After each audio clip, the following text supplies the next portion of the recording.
নমস্কার বন্ধুরা, আপনাদের সবাইকে সীমা রান্নাঘরে স্বাগত। আজ আমি রান্না করব ছোট ট্যাংরা মাছ দিয়ে আলু পেঁপে দিয়ে পাতলা ঝোল করব। তো তার জন্য উনুনে একটা কড়াই বসিয়ে দিয়েছি। কড়াইটা গরম হয়ে গেছে, কড়াইতে আমি তেল দিয়ে দিয়েছি। তেলটা গরম হয়ে গেছে, তেলে এখন আমি দিয়ে দেব মাছগুলোকে। এই মাছগুলো আমি আগে থেকে নুন হলুদ মাখিয়ে রেডি করে রেখেছিলাম 10 মিনিট আগে। এখন আমি মাছগুলোকে একটু ভালো করে ভেজে নেব।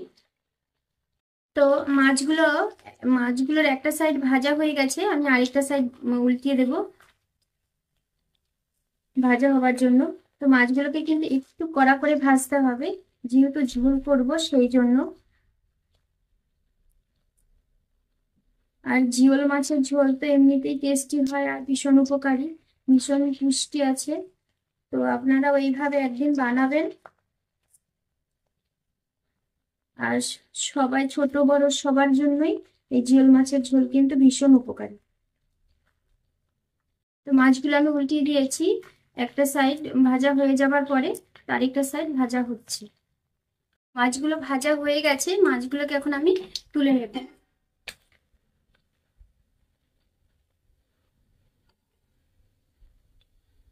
তো এখানে শুধু ট্যাংরা মাছগুলো নেই, এখানে আমি আরো অন্য রকমের একটা মাছ নিয়েছি। এই যে এই মাছগুলো হলো বান মাছের ছোট ছোট বাচ্চা, মানে ছোট বান মাছ। এইগুলোকে আমি ভেজে নেব, ভেজে তো ট্যাংরা মাছের সঙ্গেই রান্না করব। তো এই বান মাছগুলো ভাজা হয়ে গেছে, এগুলোকে আমি নামিয়ে দেব।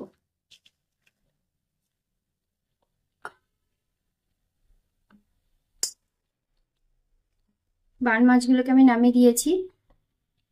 তো মাছ ভেজে নিয়েছি, সেই কড়াইতেই যে তেলটুকু আছে সেই তেলেই আমি দিয়ে দেব অল্প সামান্য একটু গোটা জিরে আর একটা কাঁচা লঙ্কা।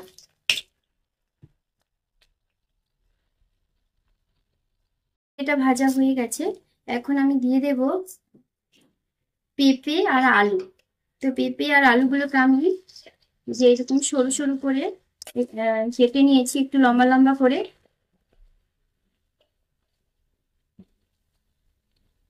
পেঁপে আলু দিয়ে যেহেতু ঝোল করবো ট্যাংরা মাছ আর বান মাছ মাছ দিয়ে, তো সেই জন্য পেঁপে আলুটাকে আমি সরু সরু করে একটু লম্বাটে করে কেটে নিয়েছি। এটাকে একটু ভালো করে কষিয়ে নেব। এখানে দিয়ে দেবো আমি মাঝারি সাইজের টমেটোর হাফ টমেটোকে 4 টুকরো করে কেটে নিয়েছি। আর দিয়ে দেব পেঁয়াজ বাটা। তো আপনারা কিন্তু পেঁয়াজটাকে অবশ্যই বেটে দেবেন। পেঁয়াজ বাটা দিয়ে যদি রেসিপিটা রান্না করেন তাহলে কিন্তু ভীষণ টেস্টি হয় মাছের ঝোলটা। তো পেঁয়াজ বাটা দিয়ে আমি আলু আর পেঁপেটাকে একটু ভালো করে কষিয়ে নিয়েছি। তো এখন দিয়ে দেব পরিমাণ মতো হলুদ গুঁড়ো। এখানে আমি 1 চামচ হলুদ গুঁড়ো দিয়েছি, যেহেতু তরকারিটা খুব বেশি হবে না, অল্প সামান্য, মানে একটা আলু আর একটা মাঝারি সাইজের পেঁপের অর্ধেকটা পেঁপে।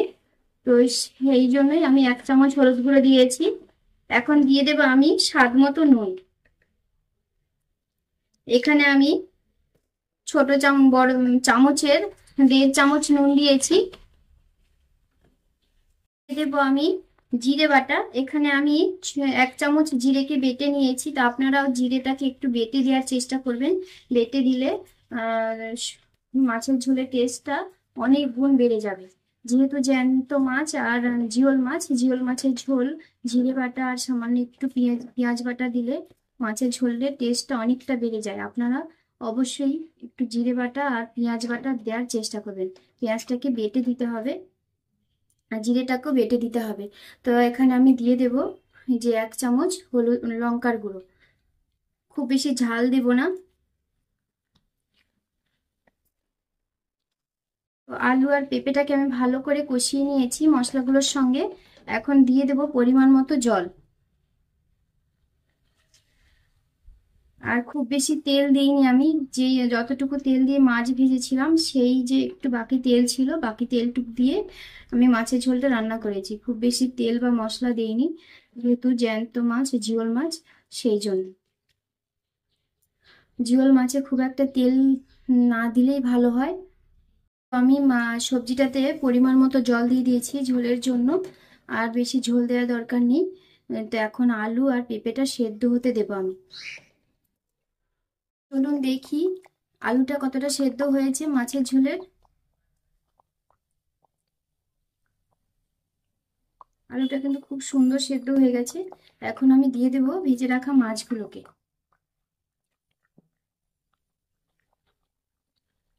মাছগুলো দিয়ে দিয়েছি। মাছগুলো দেওয়ার পরে আমার মনে হচ্ছে যে ঝোলটা একটু কমে গেছে, আমাকে আরো একটু ঝোল দিতে হবে। সেই জন্য আমি আরো একটু জল দিয়ে দেবো তরকারিটাতে। এই যে আমি আরো একটু জল দিয়ে দিলাম। জলটা দিয়ে আমি ভালো করে মাছটাকে ফুটিয়ে নেব ঝোলের সঙ্গে। ভালো করে ফুটিয়ে নেব ধরুন 10 মিনিটের মতো। তাতে করে জিওল মাছটা তরকারির সঙ্গে যতক্ষণ বেশি ফোটানো যায়, তাতে মাছের ঝোলের টেস্টটা কিন্তু অনেকটা বেড়ে যায়। আপনারা কিন্তু একদিন এইভাবে মানে মাছটা ভাজা মাছটা মাছের ঝোলে দিয়ে অনেকক্ষণ ফুটিয়ে রান্না করবেন, দেখবেন মাছের ঝোলের টেস্টটা কিন্তু অনেকটা বেড়ে গেছে। তখনই বুঝতে পারবেন যে তার টেস্টটা কতটা বেড়ে যায়। তো আমি এখন আবার ঢাকা চাপা দিয়ে দেবো, দিয়ে মাছটাকে আমি 10 মিনিট ফুটিয়ে নেব। আমি দেখবো মাছের ঝোলটা কেমন হয়েছে। যে মাছের ঝোল আমি যতটা জল দিয়েছিলাম এক্সট্রা জলটা টেনে গেছে, মাছের ঝোলটা সুন্দর হয়ে গেছে, রেডি হয়ে গেছে। এখন নামিয়ে দেব। নামিয়ে দেবার আগে আমি দিয়ে দেব একটু ধনেপাতা কুচি।